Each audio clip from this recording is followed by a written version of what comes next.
हे guys, जय Mahakal. Welcome to your channel MP RM. आशा करती हूँ कि आप सभी स्वस्थ होंगे, निरंतर अपने एग्जाम की तैयारी कर रहे होंगे। आज हम पढ़ने वाले हैं घटना चक्र से फिजिक्स, जो कि हम पूरी डिटेल से पढ़ेंगे। तो चलिए स्टार्ट करते हैं। आज हमारा टॉपिक है चालकता। और यदि आप हमारे चैनल पर नए हैं गाइस, तो प्लीज़ पहले चैनल सब्सक्राइब कीजिए, वीडियो को लाइक कीजिए, कमेंट कीजिए और अपने प्यारे प्यारे फ्रेंड्स के साथ शेयर कीजिए।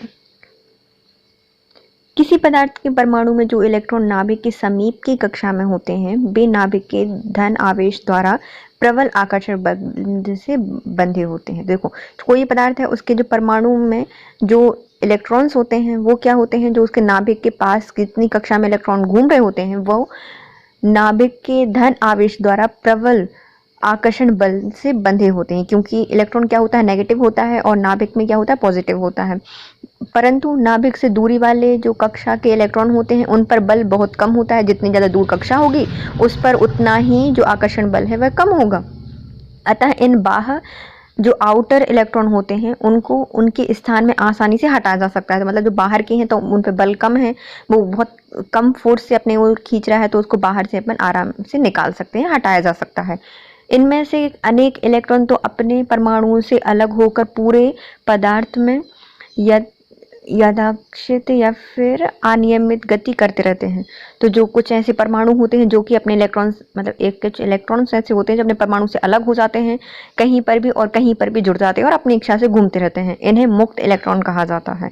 अतः चालक इलेक्ट्रॉन कहा जाता है। क्या होते हैं, जो यहाँ वहाँ घूम रहे हैं, मुफ्त में घूम रहे हैं, फ्री घूम रहे हैं, तो उन्हें फ्री इलेक्ट्रॉन्स कहा जाएगा, या फिर चालक इलेक्ट्रॉन कहा जाता है। ये इलेक्ट्रॉन ही आवेश को पदार्थ में एक स्थान से दूसरे स्थान में ले जाने का कार्य करते हैं। तो जो आवेश होते हैं, उनको एक स्थान से दूसरे स्थान ले जाने का काम कौन करते हैं? ये जो फ्री इलेक्ट्रॉन है, जो आवारा घूम रहे थे, ये इलेक्ट्रॉन ही आवेश को एक स्थान से दूसरे स्थान तक ले जाने का कार्य करते हैं। अतः किसी ठोस पदार्थ की विद्युत चालकता उसमें मुक्त इलेक्ट्रॉन की संख्या पर निर्भर करती है। मतलब कोई पदार्थ कितना विद्युत चालकता होगी, उस किस पर डिपेंड करती है? तो ये मुफ्त इलेक्ट्रॉन की संख्या पर निर्भर करती है। धातुओं में यह संख्या बहुत अधिक होती है। जितनी ज़्यादा अच्छी धातु होगी, उसमें ये संख्या ज़्यादा होती है। इसी कारण से धातुएं विद्युत की अच्छी चालक होती हैं। मतलब जितने ज़्यादा, क्योंकि धातुओं में बहुत सारे फ्री इलेक्ट्रॉन्स होते हैं, इसलिए उनमें क्या होती हैं, अच्छी चालक होती हैं। चांदी विद्युत का सबसे अच्छा चालक है। मतलब चांदी सबसे अच्छा चालक है, मतलब इसमें भी ज़्यादा फ्री इलेक्ट्रॉन्स होंगे। इसके बाद तांबा, सोना, एल्यूमिनियम आता है। विद्युत चालन वस्तु के अतिरिक्त कुछ द्रव और गैसें ऐसी भी होती हैं जो कि विद्युत चालक होती हैं। धातुओं में विद्युत चालन इलेक्ट्रॉन के चलने से होता है। जो धातु में जो विद्युत चालन होता है वो कैसे होता है? इलेक्ट्रॉन के चलने से होता है।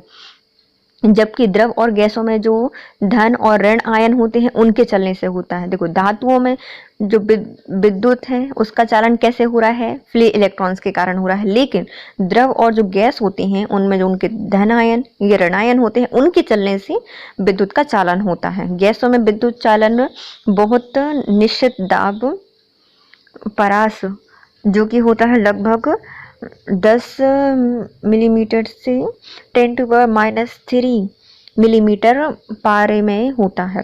दाब की उच्च सीमा कितनी होती है? 10 मिलीमीटर होती है, या उससे ऊपर हो सकती है। और निम्न सीमा कितनी होती है? 10⁻³ मिलीमीटर से नीचे गैस विद्युत की कुचालक होते हैं। अब आते हैं अचालक क्या होते हैं। जिन पदार्थों में मुक्त इलेक्ट्रॉनों की संख्या बहुत ही कम या शून्य होती है, तो उन्हें क्या कहा जाए? अचालक है। मतलब कुछ में इलेक्ट्रॉन्स ही नहीं मुफ्त, तो वो क्या करेंगे? चालन नहीं कर पाएंगे, तो वो क्या होते हैं? अचालक होते हैं। इनमें आवेश का प्रवाह संभव नहीं होता। अतः ये पदार्थ विद्युत के अचालक या वेट कंडक्टर या फिर इंसुलेटर्स होते हैं। अब आते हैं अर्धचालक क्या होते हैं। तो कुछ पदार्थ ऐसे होते हैं जिनकी विद्युत चालकता अचालकों की अपेक्षा बहुत अधिक होती है, किंतु चालक की अपेक्षा बहुत कम होते हैं। मतलब उन कभी कभी ले जाएंगे, कभी कभी नहीं ले जाएंगे, तो ये क्या होते हैं? अर्धचालक होते हैं। इन्हें अर्धचालक कहा जाता है, जैसे कि सिलिकॉन, जर्मेनियम, सिलीनियम, कार्बन आदि। इन पदार्थों की विशेषता यह होती है कि इनका ताप बढ़ाने पर इनकी प्रतिरोधकता घट जाती है। मतलब जैसे प्रतिरोध होता है, जब तो ये विद्युत को प्रवाह नहीं होने देते, लेकिन इनका ताप बढ़ाने पर इनकी प्रतिरोधकता क्या हो जाती है? घट जाती है।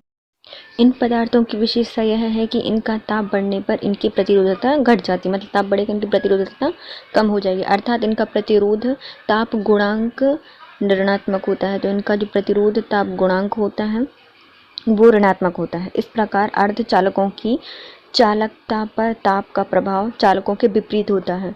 तो जो अर्धचालक होते हैं, उनकी चालकता पर ताप का प्रभाव चालकों के विपरीत होता है। अतिचालकता कुछ पदार्थों में ताप और प्रतिरोधकता के बीच एक असमान संबंध देखा जाता है, जैसे कि पदार्थों को ठंडा किया जाता है। जैसे जैसे इन पदार्थों को क्या किया जाता है, ठंडा किया जाता है, क्योंकि इनके ताप और प्रतिरोधकता के बीच में अजीब ही संबंध होता है, असमान संबंध होता है। पदार्थों की प्रतिरोधकता और शुद्ध धातुओं की भांति धीरे धीरे घट जाती है। जैसे हम इसको ठंडा करते हैं तो इसकी प्रतिरोधकता क्या होती है, धीरे धीरे घट जाती है, परंतु एक विशेष ताप के नीचे यदि ठंडा होने पर प्रतिरोधकता बहुत तेजी से घटती है और शून्य हो जाती है। तो कई बार क्या होता है, एक ऐसा विशेष ताप होता है, उसके नीचे यदि तापमान कम किया जाता है, ठंडा किया जाता है, तो उसकी प्रतिरोधकता बहुत कम होकर शून्य हो जाती है।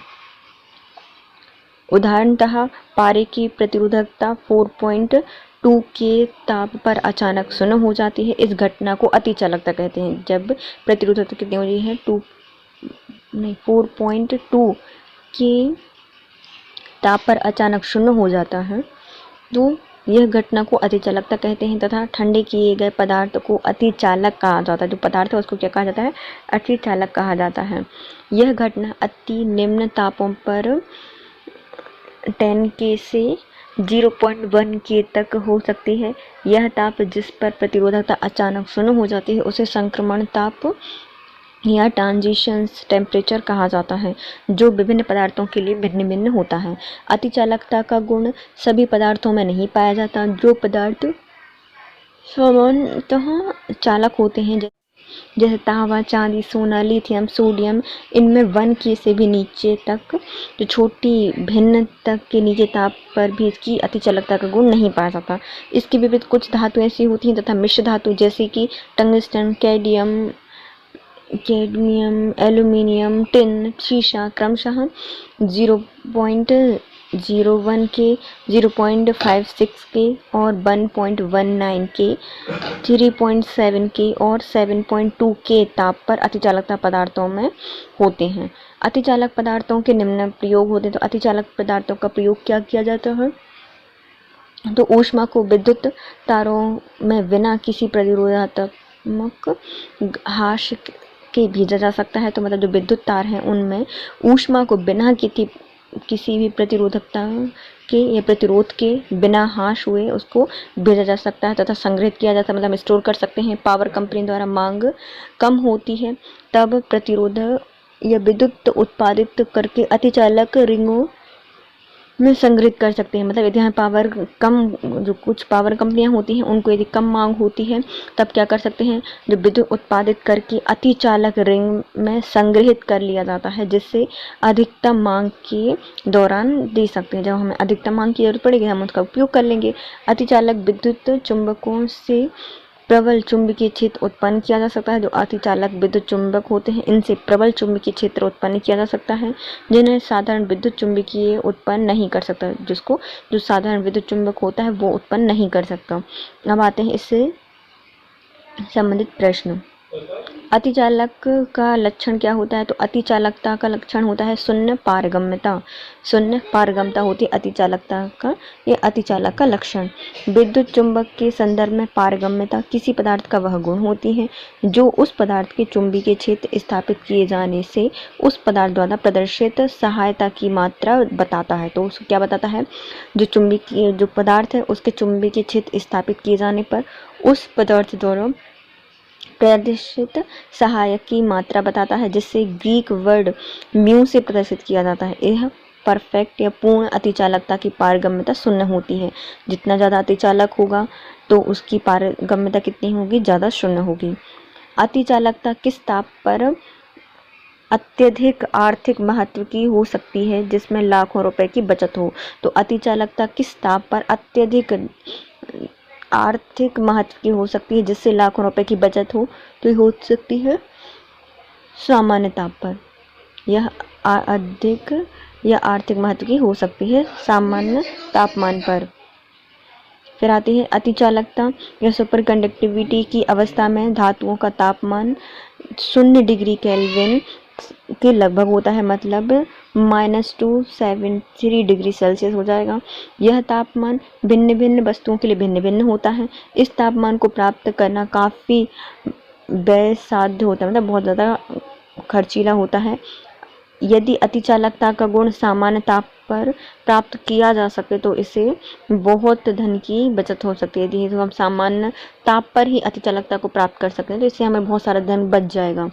किसी अतिचालक द्वारा प्राप्त अधिकतम ताप होता है तो अतिचालक द्वारा जो अधिकतम ताप होता है वह कितना होता है, तो वो होता है 133 केल्विन। कितना? 133 केल्विन। वायुमंडलीय दाब पर किसी अतिचालक द्वारा प्राप्त अधिकतम ताप 133 केल्विन होता है। अधिकतम ताप वाला अतिचालक एक सेरेमिक पदार्थ है जिसमें मरकरी, बेरिलियम, कैल्शियम, कॉपर और ऑक्सीजन शामिल होता है। जो अतिचालक द्वारा जो प्राप्त अधिकतम ताप होता है वह 133 केल्विन होता है। और इसको अतिचालक क्या होता है? एक सेरेमिक पदार्थ होता है अधिकतम ताप वाला जिसमें मरकरी, बेरिलियम, कैल्शियम, कॉपर और ऑक्सीजन शामिल होती है। नव आविष्कृत उच्च ताप अतिचालक क्या होता है? तो नव आविष्कृत उच्च ताप का प्रतिचालक है सेरेमिक ऑक्साइड। क्या है? Ceramic oxide. अतिचालकता की दिशा में हो रही खोज अनुसंधान में सेरेमिक ऑक्साइड बहुत ही उपयोगी सिद्ध हुए हैं।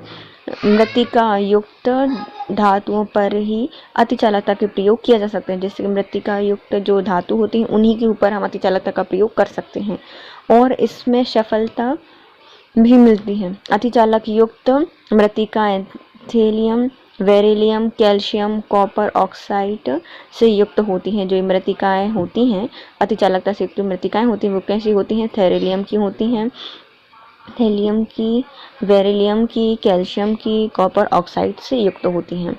अर्धचालक की चालकता 0 डिग्री केल्विन पर या ताप पर कितनी होगी? तो अर्धचालक की जो चालकता होती है वह 0 डिग्री केल्विन पर कितना ताप प्राप्त होगा? इसमें 0 ताप प्राप्त होगा।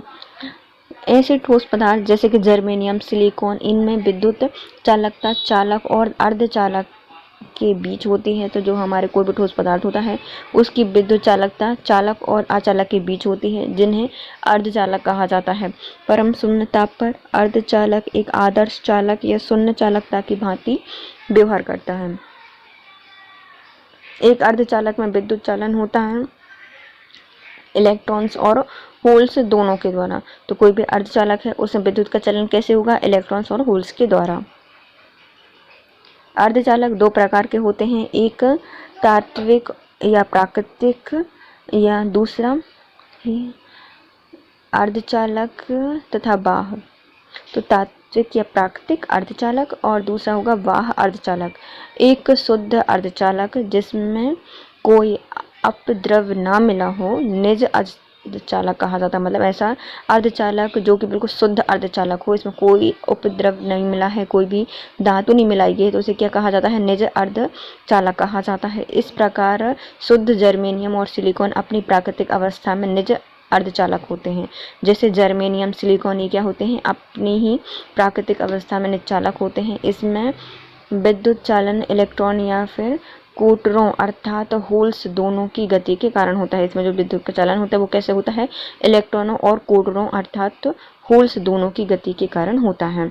किसी अर्धचालक का प्रतिरोध गर्म करने पर घट जाता है। तो कोई भी वस्तु है उसका अर्धचालक प्रतिरोध गर्म करने पर क्या होता है? घटता है। अर्धचालक ऐसे ठोस पदार्थ होते हैं जिनकी विद्युत चालकता चालकों से अधिक किंतु कुचालकों से कम होती है। कोई भी अर्धचालक जो ठोस पदार्थ है इसकी विद्युत चालकता क्या होती है? चालकों से अधिक होती है। मतलब प्रतिरोधकता होती है वह चालकों से अधिक होती है किंतु जो कुचालक होते हैं उनसे कम होती है। अर्धचालक की प्रतिरोधकता सामान्यतः 10⁻⁻² तथा 1 ओम के मध्य होती है। जो अर्धचालक होते हैं उनकी प्रतिरोधकता कितनी होती है? तो 10⁻² से 1 ओम के मध्य होती है। अर्धचालक का प्रतिरोध ताप बढ़ाने पर कम हो जाता है। इसका प्रतिरोध जैसे ही हम ताप बढ़ाएंगे वह कम हो जाएगा। निकट अतीत में हिग्स बोसोन कण के अस्तित्व के संसूचन के लिए किए गए प्रयत्न लगातार समाचारों में रहे। इन कण की खोज का क्या महत्व था? तो जो हमारे हिग्स बोसोन कण हैं इन्होंने कुछ प्रयत्न किया था कणों के बारे में। तो इन कणों की खोज की थी और उसका महत्व क्या था? इन्हें बताया था कि यह हमें यह समझाने में मदद करेगा कि मूल कण में संहति क्यों होती है। तो हमें क्या बताएगा कि जो हमारे कण होते हैं उनमें मूल कणों में संहति यह सहित क्यों होती है, तो ये बताएगा, ये सही है। दूसरा, यह निकट भविष्य में हमें दो बिंदुओं के बीच के भौतिक अंतराल को पार किए बिना एक बिंदु से दूसरे बिंदु तक पदार्थ स्थानांतरित करने की प्रायोगिक विकसित करने में मदद करेगा। नहीं पता। यह हमें नाभिक विखंडन के लिए बेहतर ईंधन उत्पन्न करने में मदद करेगा। तो अब आते हैं हमारा आंसर, तो केवल एक। इस ब्रह्मांड में दृश्यमान द्रव्य परमाणुओं और अणुओं से निर्मित होते हैं। द्रव्यमान मतलब साहित्य वह भौतिक गुण होता है जिनमें इन गुणों को ठोस रूपांतर मिलता है। उपपरमाणुविक कणों में द्रव्यमान की उत्पत्ति कैसे होती है, इसी तथ्य को समझने के लिए हिग्स बोसोन कणों की खोज का महत्व है। परम शून्य तापमान पर अर्धचालकों की विद्युत प्रतिरोध हो जाता है। तो जब परम शून्य ताप होगा तो जो अर्ध चुंबक होते हैं उनका प्रतिरोध कितना हो जाता है, तो उनका संपूर्ण या अनंत हो जाता है प्रतिरोध परम शून्य ताप पर। परम शून्य ताप मतलब 0 केल्विन पर अर्धचालक की चालकता शून्य हो जाती है और वे एक आदर्श आचालक की भांति व्यवहार करते हैं। इस ताप पर अर्धचालकों में विद्युत प्रतिरोध अनंत हो जाता है। निम्नलिखित में से कौन सी धातु अर्धचालक की तरह ट्रांजिस्टर में प्रयोग होती है, तो जो हमारी जर्मेनियम है वह अर्धचालकों की तरह ट्रांजिस्टर में प्रयोग की जाती है। जर्मेनियम और सिलिकॉन ऐसे पदार्थ होते हैं जिनका प्रयोग अर्धचालक या सेमीकंडक्टर की तरह ट्रांजिस्टर में किया जाता है। इनकी विद्युत चालकता सामान्य ताप पर चालक एवं विद्युत रोधी पदार्थों की चालकता के मध्य होती है। निम्नलिखित में कौन से ट्रांजिस्टर का एक महत्वपूर्ण भाग है, तो जर्मेनियम ट्रांजिस्टर का एक महत्वपूर्ण भाग है। ट्रांजिस्टर बनाने में निम्नलिखित में से सर्वाधिक प्रयुक्त पदार्थ कौन सा है, तो जब हम ट्रांजिस्टर बनाते हैं तो सिलिकॉन और जर्मेनियम का प्रयोग किया जाता है। ट्रांजिस्टर के निर्माण में सिलिकॉन और जर्मेनियम जैसे अर्धचालकों का प्रयोग किया जाता है।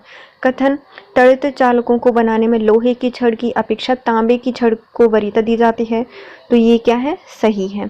फिर आता है दूसरा, लोहे की तुलना में तांबा विद्युत का अधिक सुचालक होता है और वायुमंडलीय परिस्थितियों में सरलता से ऑक्सीकृत नहीं होता, ये भी सही है। दोनों ऑप्शन सही हैं और आर ए की सही व्याख्या भी करता है।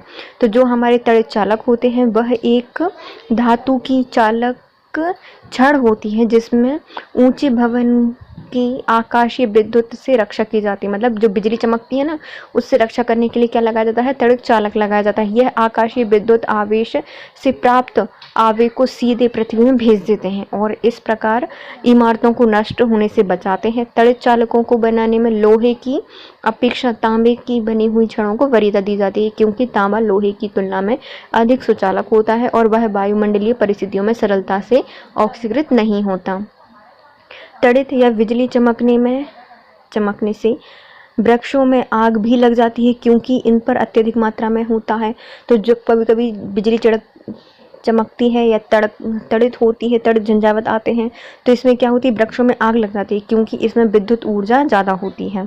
बिजली तथा गड़गड़ाहट के समय आने वाली जो आंधी के दौरान उत्पन्न तड़ित या जो बिजली होती है उनमें विद्युत ऊर्जा अत्यधिक मात्रा में होती है, जिसी कारण से वृक्षों में आग लगने की संभावना होती है। निम्नलिखित में से अर्धचालक क्या होते हैं, तो सिलिकॉन, जर्मेनियम, ये तो है अर्धचालक, तो 1 और 4 सही है। अर्धचालक युक्तियों के निर्माण में सिलिकॉन का सबसे अधिक प्रयोग किया जाता है। पहले जर्मेनियम का प्रयोग व्यापक था, किंतु इसकी उष्ण अति संवेदनशीलता के कारण सिलिकॉन ने इसकी जगह ले ली है।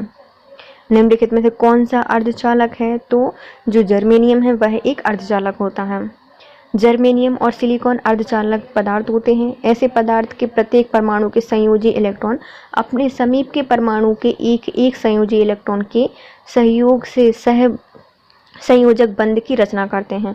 पदार्थ क्रिस्टल का रूप ले लेता है और जर्मेनियम चतुर्संयोजी तत्व होता है, टेट्रावैलेंट तत्व है। निम्नलिखित तत्वों में कौन अर्धचालक होता है, तो जो हमारा सिलिकॉन है, जर्मेनियम है, ये क्या होते हैं, अर्धचालक हैं।